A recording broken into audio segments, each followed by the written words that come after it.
당신의 호기심을 가장 멋진 지식으로. 지식 플렉스. 새벽 5시 인천의 한 골목에 사람들이 줄을 서기 시작합니다. 이들이 기다리는 건 명품도 콘서트 티켓도 아닙니다. 손바닥만한 쿠키 하나입니다. 가격은 개당 1만 원이 훌쩍 넘고 1인당 구매 수량은 제한되어 있죠. 그런데 웃긴 건요, 이 쿠키가 아니라는 겁니다.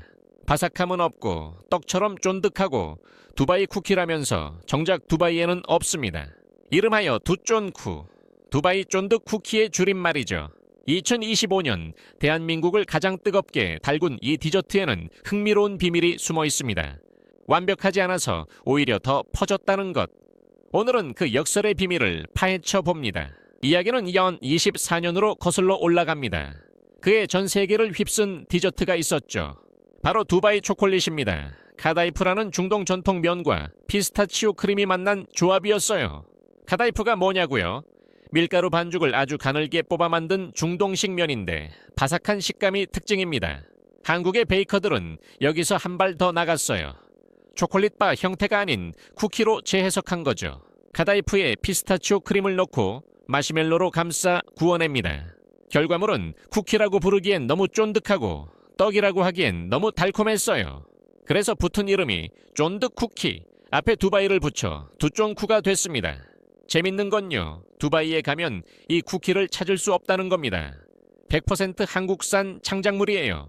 마치 나폴리탄 스파게티가 이탈리아가 아닌 일본에서 탄생한 것처럼요. 이렇게 조용히 인천의 한 디저트 가게에서 시작된 두쫀쿠. 아직은 아는 사람만 아는 마니아 메뉴였죠. 그런데 2025년 9월 어느 날 한 장의 사진이 모든 걸 바꿔놓습니다. 2025년 9월 아이브의 장원영이 인스타그램 스토리에 사진 한 장을 올립니다. 인천의 팔레트 디저트라는 가게에서 두쫀쿠를 먹는 인증샷이었어요. 광고도 아니고 협찬도 아닌 그냥 일상 공유였습니다. 24시간 뒤면 사라지는 스토리였죠. 하지만 그 24시간 안에 벌어진 일은 상상을 초월했어요. 스토리가 올라간 직후 팔레트 디저트의 전화기가 불이 났습니다.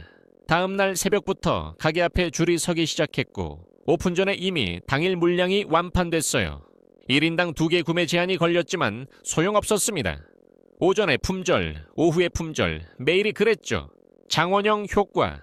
MZ세대 사이에서는 이미 유명한 현상이었어요.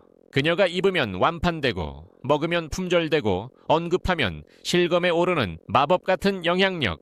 김세정, 라이즈 멤버들도 두쫀쿠 인증샷을 올리기 시작했어요. 연예인들 사이에서 유행이 번진 거죠. 그런데 여기서 흥미로운 점이 있습니다. 같은 연예인 효과라도 예전과는 뭔가 달랐어요. 과거의 연예인 마케팅은 한 브랜드, 한 가게에 집중됐습니다. 성지가 만들어지는 거죠. 하지만 두쫀쿠는 달랐어요. 팔레트 디저트만 뜬 게 아니라 전국의 모든 디저트 가게가 움직이기 시작했습니다. 잠깐 여기서 2023년을 떠올려 볼까요? 그해의 주인공은 탕후루였습니다. 설탕 코팅된 과일 꼬치. 거리마다 탕후루 가게가 생겨나고 줄이 늘어섰죠.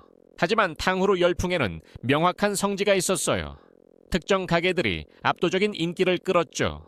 왜냐하면 탕후루는 기술이 필요했거든요. 설탕 온도 맞추기, 코팅 두께 조절하기, 잘 만든 곳과 못 만든 곳의 차이가 분명했습니다. 그래서 맛집이 생기고 성지가 됐어요. 그런데 두쫀쿠는요, 만들기가 생각보다 쉬웠습니다. 카다이프는 온라인에서 구할 수 있고 피스타치오 크림도 마찬가지예요.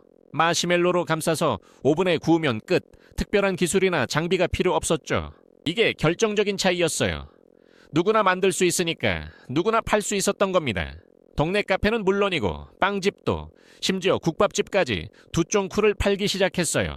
배달 의민족에서 두쫀쿠 주문량이 무려 351% 증가했습니다. 전국이 움직인 거죠. 여기서 중요한 개념이 등장합니다. 바로 프로토콜이에요. 두쫀쿠는 특정 가게의 비밀 레시피가 아니었어요. 누구나 따라할 수 있는 공개된 규격이었죠. 카다이프 플러스 피스타치오 크림 플러스 마시멜로. 이 공식만 지키면 누구나 두쫀쿠를 만들 수 있었습니다. 정답을 독점하는 게 아니라 규격을 공유하는 것. 이게 확산의 비밀이었어요. 그런데 이 열풍 속에서 정말 재밌는 사건이 터집니다. 주인공은 미슐랭 셰프 안성재였어요. 흑백 요리사로 유명해진 그가 유튜브에 영상을 올립니다. 자녀들과 함께 두쫑쿠 만들기 도전이었죠. 미슐랭 셰프가 만드는 두쫑쿠라니 사람들의 기대는 하늘을 찔렀습니다. 그런데 결과물이 나오자 모두가 경악했어요. 이게 두쫑쿠라고? 안성재 셰프는 딸의 건강을 생각해 레시피를 바꿨거든요. 설탕은 확 줄이고 카다이프는 듬뿍 넣었습니다. 결과물은 쫀득함 대신 바삭함이 가득한 강정이나 영양배에 가까운 물건이었어요. 사람들은 이걸 안두바이 안쫀득 쿠키라고 불렀습니다. 두바이도 아니고 쫀득하지도 않다는 거죠. 그리고 여기서 놀라운 일이 벌어집니다. 댓글이 폭발한 거예요. 8,000개가 넘는 댓글이 달렸는데요. 내용이 정말 재밌었어요. 셰프님, 이건 그냥 강정이에요. 아이들한테 과자 만들어주신 거 아니에요? 미슐랭 셰프도 레시피 앞에서는 겸손해야 합니다. 귀여운 비판들이 쏟아졌죠. 악플이 아니었어요. 다들 웃으면서 장난치듯이 셰프를 놀려댔습니다. 안성재 셰프는 결국 인스타그램에 진짜 두쫑쿠 인증샷을 올렸어요. 사서 드셨죠? 이 에피소드가 왜 중요하냐면요. 여기에 두쫑쿠 현상의 본질이 담겨있기 때문입니다. 완벽한 정답은 감탄을 만들지만 어긋난 오답은 참여를 만듭니다. 만약 안성재 셰프가 완벽한 두쫑쿠를 만들었다면 어땠을까요? 역시 셰프는 다르네요 하고 넘어갔을 겁니다. 댓글은 수백 개 정도였겠죠. 하지만 실패했기 때문에 8,000명이 참여했어요. 모두가 한마디씩 거들었죠. 이게 바로 불완전함의 힘입니다. 빈틈이 있어야 사람들이 끼어들 수 있어요. 두쫑쿠 열풍은 실물 경제에도 큰 영향을 미쳤습니다. 가장 먼저 타격을 받은 건 피스타치오 시장이었어요. 두쫑쿠의 핵심 재료인 피스타치오 가격이 급등하기 시작했습니다. 킬로그램당 45,000원이던 피스타치오가 10만원까지 치솟았어요. 2배가 넘게 뛴 거죠. 그런데도 두쫑쿠 가격은 개당 1만원을 훌쩍 넘겼습니다. 비싸도 팔렸어요. 배달앱에서는 주문량이 321% 폭증했고 전국 어디서든 두쫑쿠를 시킬 수 있게 됐죠. 여기서 또 하나 주목할 점이 있어요. 이 열풍의 수혜자가 분산됐다는 겁니다. 프랜차이즈 하나가 독점한 게 아니라 전국의 작은 카페들이 골고루 매출을 올렸어요.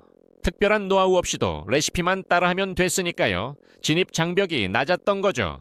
자, 이제 조금 더 큰 그림을 봐볼까요? 두쫑쿠 현상은 단순한 디저트 유행이 아닙니다. 시대가 변하고 있다는 신호예요. 클리앙이라는 커뮤니티에 올라온 글 하나가 이걸 정확히 짚어냈어요. 두쫑쿠는 기술 비용 영원 시대의 예고편이라고요. 무슨 말이냐면 예전에는 비밀 레시피가 경쟁력이었어요. 콜라의 비밀 공식, 할머니의 비법 양념장, 정답을 독점하는 게 힘이었죠. 하지만 이제는 다릅니다. 유튜브에 검색하면 뭐든 나와요. 챗GPT한테 물어보면 순식간에 레시피가 뚝딱 나오죠. 정답을 아는 것만으로는 더 이상 경쟁력이 없어요. 누구나 알 수 있으니까요. 그래서 중요해진 게 뭐냐면 얼마나 빨리 배우느냐입니다. 두쫑쿠가 뜨자마자 레시피를 익혀서 메뉴에 추가한 카페들이 승자였어요. 한 달 뒤에 따라한 곳들은 이미 트렌드가 지나간 뒤였죠. 이걸 프로토콜 경제라고 부릅니다. 맛이 아니라 규격이 퍼지는 시대.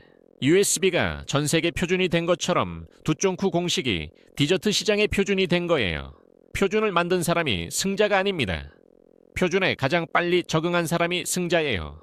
두쫑쿠 이야기를 하다가 왜 갑자기 AI까지 왔냐고요? 사실 이 둘은 같은 이야기를 하고 있거든요. AI 시대 지식의 가치는 급격히 떨어지고 있어요. 예전에는 의사, 변호사, 프로그래머처럼 전문 지식을 가진 사람이 귀했죠. 하지만 이제 AI가 그 지식을 누구에게나 제공합니다. 거의 무료로요. 두쫑쿠 레시피가 유튜브에 공개되자 누구나 만들 수 있게 된 것처럼요. 그렇다면 이 시대에 살아남으려면 뭐가 필요할까요? 첫째, 속도입니다. 정답을 아는 것보다 빨리 적용하는 게 중요해요. 둘째, 참여를 만드는 불완전함입니다. 안성재 셰프의 실패가 8,000개의 댓글을 만들었듯이 완벽함보다 여백이 사람을 끌어들여요. 셋째, 프로토콜을 읽는 눈입니다. 다음 트렌드가 어떤 규격으로 퍼질지 먼저 알아채는 사람이 기회를 잡아요. 결국 두쫑쿠는 작은 쿠키 하나로 큰 질문을 던졌습니다. 정답을 독점하던 시대는 끝났어. 너는 이 변화에 얼마나 빨리 적응할 수 있니? 오늘 영상이 도움이 됐다면 구독과 좋아요 부탁드려요. 여러분은 두쫑쿠 드셔보셨나요? 댓글로 알려주세요. 다음 영상에서 또 재밌는 이야기로 찾아올게요. 그때까지 안녕!